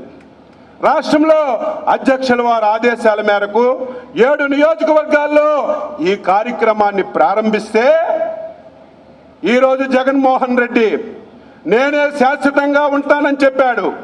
ఈ రాష్ట్రంలో ఇంకొక పార్టీ ఉండదని చెప్పాడు. 3.5 సంవత్సరాల తర్వాత రేపెప్పుడు ఎన్నిక జరిగినా సరే 175 స్థానాలతో తెలుగుదేశం పార్టీ గెలుస్తుందని అచ్చెన్నాయుడు చెప్పడం లేదు. ఏ సర్వే చూసినా సరే, ఎవరు మాట్లాడుకున్నా సరే, ఏ వర్గం చర్చించుకున్నా సరే, ఎప్పుడు ఎన్నిక జరిగినా సరే తెలుగుదేశం పార్టీ అధికారంలోకి వస్తుంది, చంద్రబాబు నాయుడు గారు మళ్ళీ రాష్ట్రానికి ముఖ్యమంత్రి అవుతారని సర్వేలన్నీ కూడా తేటతల్లం చేస్తుంటే జగన్మోహన్ రెడ్డి పిచ్చి ముదిరి పరాకాష్ఠకి చేరింది. ఆ పిచ్చే మీ అందరూ కూడా ఒక్కసారి గమనించమని చెప్పుకొడుతున్నాను. 3 పూటలు పేదవాడికి అన్నం పెట్టాలని అన్నా క్యాంటీన్లు పెడితే ఈరోజు ఓడిపోతాం, నిన్నటి వరకు బటన్లు నొక్కాను నాకే ఓట్లు వేస్తాడని అనుకున్నాడు. నేనే ఏదో దౌర్జన్యం చేస్తున్నాను నాకే ఓట్లు వేస్తున్నారని అనుకున్నారు. కానీ ఈరోజు బటన్లు చేసినా, బటన్లు నొక్కినా, దౌర్జన్యం చేసినా సరే ప్రజలు ఈ రాష్ట్రాన్ని మళ్ళీ కాపాడుకోవడానికి సిద్ధపడ్డారు. కాబట్టి వారి ఏకైక మార్గం దౌర్జన్యం చేయడం ఒకటైతే, రెండవది దొంగ ఓట్లు చేర్పించుకోవడం. ఫేక్ ఐడీలు. తిరుపతిలో ఇన్ఛార్జిగా మేము ఉన్నాం. ఎంత దారుణం! ఫేక్ ఐడీలు చూడలేదు.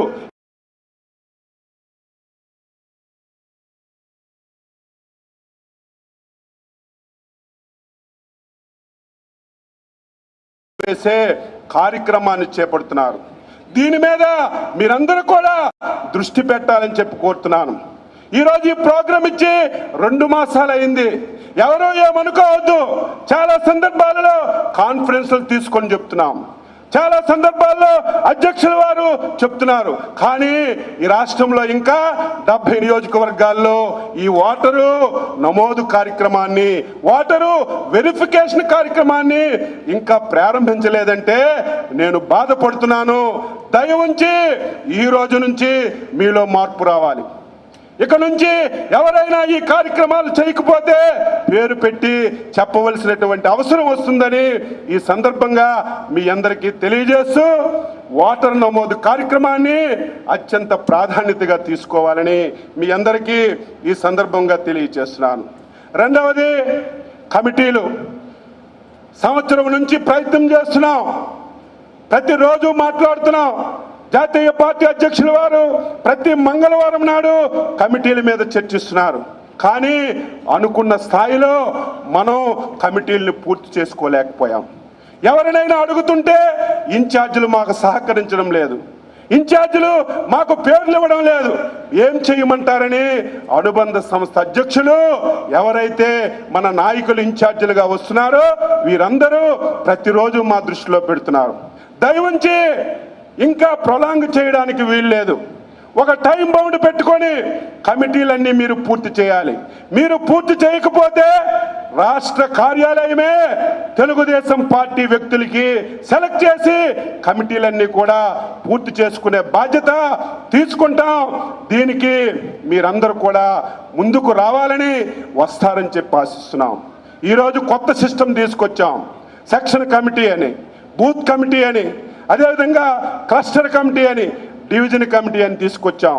గ్రామ కమిటీలన్నీ వేసుకున్నాం. ఈరోజు అనుబంధ సంఘాలు కూడా వేసుకుంటే పార్టీకి ఒక సిస్టమ్ వస్తుంది, ఒక వ్యవస్థ వస్తుంది, మనం పనిచేయడానికి అవకాశం ఉంటుందని చెప్పి ఈ సందర్భంగా మీ అందరికీ తెలియజేస్తున్నాను. అదేవిధంగా ఒకప్పుడు లేదు, ఇప్పుడు ఒక పెద్ద కార్యక్రమం సోషల్ మీడియా. అది లేకపోతే ఈరోజు సమాజమే లేదు, అది లేకపోతే వ్యవస్థే లేదు. అంత కీలకంగా ఈరోజు సోషల్ మీడియా ప్రముఖ పాత్ర పోషిస్తుంది. కాబట్టే ఇప్పటికే లోకేష్ బాబు గారి నాయకత్వంలో, విజయ్ నాయకత్వంలో ఐటీడీపీ ఒక పెద్ద వ్యవస్థని తెలుగుదేశం పార్టీలో ఈరోజు నిర్మాణం చేసుకున్నాం. ఈరోజు తెలుగుదేశం పార్టీలో ఐటీడీపీ లాగా ఇంకొక అనుబంధ సంస్థ పనిచేయడం లేదు. ఒక సిస్టమేటిక్గా ఒక కార్యక్రమం జరిగితే నిమిషాల మీద మీకు సమాచారం ఇచ్చి మీ అందరికీ యాక్టివేట్ చేసే కార్యక్రమం తీసుకుంటుంది సోషల్ మీడియాని. అదేవిధంగా ఈ కార్యక్రమాన్ని మీరందరూ కూడా ముందుండి నడిపించాలని చెప్పి సందర్భంగా తెలియజేస్తున్నాను. రెండవది హెచ్ఆర్డి. ఇది కూడా ఎక్కడికక్కడ ట్రైనింగ్స్ ఇవ్వాలి. ఇప్పటికే రాష్ట్ర కార్యాలయంలో కొన్ని వింగులకు ట్రైనింగ్ ఇచ్చాం, యువతకులకు కానీ మహిళలకు కానీ ఇచ్చాం. అయితే అధ్యక్షుల వారు అందరినీ ప్రతిసారి ఎక్కడికే పిలిస్తే కొన్ని ఇబ్బందులు వస్తాయి. కాబట్టి అవసరమైతే పార్లమెంటు వారీగా, అవసరమైతే నియోజకవర్గం వారీగా ఈ ట్రైనింగ్ ప్రోగ్రామ్స్ కూడా పెట్టమని చెప్పారు. దానికి కూడా మీ అందరూ దృష్టి పెట్టాలని చెప్పి ఈ సందర్భంగా మీ అందరికీ తెలియజేస్తున్నాను. అదేవిధంగా ఎన్టీఆర్ స్ఫూర్తి, చంద్రన్న భరోసా.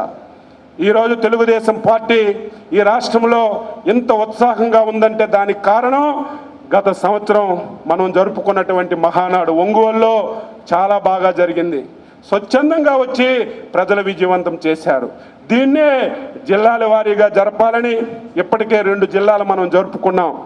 ఒకటి అనకాపల్లి జిల్లా, 2 రాజంపేట జిల్లాలో జరుపుకున్నాం. ఈ మధ్యకాలంలో వర్షాలు ఉన్నాయని కొంత వాయిదా వేసాం. మళ్ళీ వచ్చే వారం నుంచే చంద్రన్న భరోసా, ఆ చంద్రన్న స్ఫూర్తి ఎన్టీఆర్ భరోసా కార్యక్రమాన్ని మళ్ళీ ప్రారంభిస్తున్నాం. దయ ఉంచి ఏ జిల్లాలైతే ఈ కార్యక్రమం తీసుకుంటామో అందరం కలిసికట్టుగా ఇక నుంచి ఏ చిన్న ప్రోగ్రాం జరిగినా, ఏ కార్యక్రమం జరిగినా సరే తండోపు తండోలుగా జనాలు రావాలి, సూపర్ హిట్ అవ్వాలి. ఈ మధ్య వైసీపీ పార్టీ మన నాయకులు ఎవరు బయటికి వెళ్తున్నా సరే ఈరోజు వెళ్లకుండా అడ్డు పెడుతుంది. మొన్న మీరు చూశారు శ్రీకాకుళం జిల్లాకి లోకేష్ బాబు గారు వస్తే కనీసం పరామర్శకు కూడా వెళ్లకుండా అడ్డు పెట్టారు. అదే నిన్న చిత్తూరు వెళ్తే లక్షల మంది, వేల మంది లోకేష్ బాబు గారితో పర్యటిస్తే ఒక్క పోలీసోడు కూడా వచ్చి అడ్డు పెట్టే ధైర్యం చేయలేకపోయాడు. దానికి కారణం ఏమిటంటే మనం మొబిలైజేషన్ చేయాలి, యువకుల్ని ఇన్వాల్వ్ చేయాలి. ఈ చంద్రన్న భరోసా కార్యక్రమాన్ని, ఎన్టీఆర్ స్ఫూర్తి కార్యక్రమాన్ని రేపు నిర్ణయిస్తాం. నెక్స్ట్ కార్యక్రమం ఎక్కడనేది ఆ కార్యక్రమంతో మళ్ళీ ముందుకెళ్లాలని చెప్పి మీ అందరికీ తెలియజేస్తున్నాను. ఇప్పుడే అధ్యక్షుల వారు 2 ఎమ్మెల్సీ క్యాండిడేట్లని ఈరోజు అనౌన్స్ చేశారు. ఇది చాలా ముఖ్యం. ప్రీ ఫైనల్లో మొదటి ఎలక్షన్లు మనకి. ఎందుకు ఈ మాట చెప్తున్నానంటే యువకులందరూ ఈ ప్రభుత్వం మీద దండెత్తుతున్నారు, ఉద్యోగస్తులందరూ ఈ ప్రభుత్వంపై దండెత్తుతున్నారు. రేపు గ్రాడ్యుయేట్ ఎలక్షన్స్లో తెలుగుదేశం పార్టీకి ఓట్లు వేయడానికి సిద్ధంగా ఉన్నారు. అయితే ఓట్లు వేయడానికి ఓటర్ లిస్టులు లేవు. మనం కొత్తగా ఎవరికైతే ఓటర్లుగా చేర్పించుకుంటామో ఆయనే ఓటేయడానికి అవకాశం ఉంటుంది. దయవుంచి ఇప్పుడే అధ్యక్షులు వారు అనౌన్స్ చేశారు కాబట్టి ఆ 6 జిల్లాలు ఇన్ఛార్జీలు ఉన్నారు, ఉమ్మడి జిల్లాల ఇన్ఛార్జీలు అందరూ రేపటి నుంచే ఓటర్ లిస్టుల మీద దృష్టి పెట్టాలని సందర్భంగా కోరుతున్నాం. ఎవరైతే క్యాండిడేట్లు ఉన్నారో ఒక్కొక్క నియోజకవర్గానికి ఒక ఆఫీసర్కి వాళ్ళే నియమించుకుంటారు, మీకు సలహాలు ఇస్తారు, సూచనలు ఇస్తారు, ఓటర్ నమోదు చేసుకునేదానికి అన్ని సలహాలు మీరు ఇస్తారు. కాబట్టి ఓటర్ నమోదు కూడా ఎక్కువ రోజులు లేదు. అక్టోబర్ 1 నుంచి నవంబర్ 7 వరకే 37 రోజులే ఎమ్మెల్సీ ఓటర్ల నమోదుకి ఎలక్షన్ కమిషన్ అవకాశం ఇచ్చింది. కాబట్టి దీన్ని అత్యంత ప్రాధాన్యతగా తీసుకొని ప్రతి నియోజకవర్గ ఇన్ఛార్జు మండల స్థాయి నాయకులకి చెప్పి ఈ ఓటర్ నమోదులో పూర్తిగా దృష్టి పెట్టాలని ఈ సందర్భంగా తెలియజేస్తున్నాను. ఇదేదో మధ్య మధ్యలో విడిచిపెట్టడం మనందరికీ భావ్యం కాదు. అధ్యక్షుల వారు తప్పనిసరిగా ప్రతిరోజు దీని మీద చర్చించి పూర్తి స్థాయిలో సంస్థాగతంగా బలం చేకూర్చడానికి అన్ని ప్రయత్నాలు చేస్తున్నారు. ఇప్పుడే చెప్పారు అధ్యక్షుల వారు, నియోజకవర్గానికి ఒక ఇన్ఛార్జికి వేసుకున్నాం, ఒక అబ్జర్వర్కి. కొంతమందికి అబ్జర్వర్లకి నియోజకవర్గం వెళ్ళే పరిస్థితి ఇంతవరకు కలగలేదు. ఇక నుంచి అధ్యక్షుల వారు చెప్పినట్టుగా ఇన్ఛార్జ్ 10 రోజులు తిరగాలి. ఎక్కడ ఏ రోజు ఎక్కడ తిరుగుతున్నారో మీరు సొంతంగా రిపోర్ట్ ఇక్కడికి పంపించాలి. మేము కూడా దాన్ని అబ్జర్వ్ చేస్తాం, దాన్ని కూడా దృష్టి పెట్టుకోవాలి. అదేవిధంగా ఒక్కొక్క నియోజకవర్గానికి ఒక సెక్రటరీ కేసాం. మీరు కూడా 8 రోజులు ఆ నియోజకవర్గంలో ఉండి కార్యక్రమాలన్నీ చేయాలి.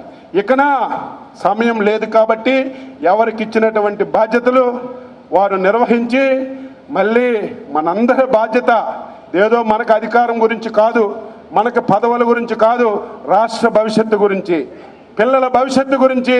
ఈ దేశంలో ఆంధ్రప్రదేశ్ రాష్ట్రం లేకుండా పోయే పరిస్థితి వస్తుంది. మనందరం మళ్ళీ మేల్కొని ఈ రాష్ట్రాన్ని కాపాడుకోవాలి. దానికి మీ అందరూ కూడా కార్యోన్ముఖులు కావాలని ఈరోజు ఏవైతే సంస్థాగతంగా ఇవి చెప్పామో దీని మీద ప్రత్యేకమైనటువంటి దృష్టి పెట్టండి. దీనన్నిటికీ మించి కార్యాలయం, ఈరోజు అధ్యక్షుల వారు జాతీయ పార్టీ కార్యాలయం బ్రహ్మాండంగా నిర్మించారు కాబట్టే ఈరోజు మనం బ్రహ్మాండంగా యాక్టివిటీస్ నడుపుతున్నాం. అదేవిధంగా అమరావతిలో జాతీయ పార్టీ కార్యాలయం ఏ విధంగా ఉందో నియోజకవర్గంలో కార్యాలయం కూడా అదే విధంగా ఉండాలి. దానికే అధ్యక్షుల వారు శ్రీకారం చుట్టారు.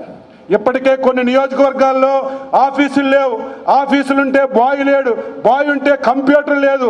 మనం రేపు ఎన్నికల్లో పోటీ చేయాలనుకున్నటువంటి వాళ్ళం మరి ఆఫీసులే లేకపోతే, కంప్యూటర్లే లేకపోతే, బాయ్లే లేకపోతే, వ్యవస్థే నడకపోతే ఏ రకంగా పోటీ చేసి గెలుస్తామో మనందరం నాతో సహా అందరం గుండె మీద చెయ్యి వేసుకొని ఆలోచించుకుందామని మీ అందరికీ తెలియజేస్తూ ఒక సిస్టమ్ ఆఫీస్కి ఇస్తున్నాం, అది మీరందరూ తయారు చేసుకోవాలి. కేంద్ర ఆఫీస్ ఏ రకంగా పనిచేస్తుందో మీ నియోజకవర్గ ఆఫీస్ కూడా ఆ రకంగా పనిచేసే విధంగా మీ అందరూ చర్యలు తీసుకుంటారని చెప్పి ఆశిస్తూ నిరంతరం మీకు ఏ సమస్య ఉన్నా, మీకు ఏదైనా సరే ఇబ్బంది ఉన్నా నిరంతరం అందుబాటులో ఉంటాం. వెంటనే అధ్యక్షుల వారి దృష్టిలో, లోకేష్ బాబు గారి దృష్టిలో పెట్టి వెంటనే పరిష్కారం మీకు చూపడానికి మా ప్రయత్నం మేము చేస్తామని చెప్పి అందరికీ తెలియజేస్తూ మీ అందరి దగ్గర సెలవు తీసుకుంటున్నాం. జై హింద్, జై తెలుగుదేశం, జై చంద్రబాబు నాయుడు గారు. ఇప్పుడు సభ్యత్వ నమోదు. రామయ్య గారు కూర్చోండి మీరు ఒక నిమిషం. ఇప్పుడు ఈ సభ్యత నమోదు కార్యక్రమం నుంచి ప్రారంభిస్తాం. మీడియా వాళ్ళు వెళ్ళిపోవచ్చు, మళ్ళా మధ్యాహ్నం పైన మిమ్మల్ని ఇన్వైట్ చేస్తాం. కాబట్టి సభ్యత నమోదు పైన రాజేష్, ఆ 5-6 మంది 7-8 మెంబర్స్ బ్రీఫ్గా మీరు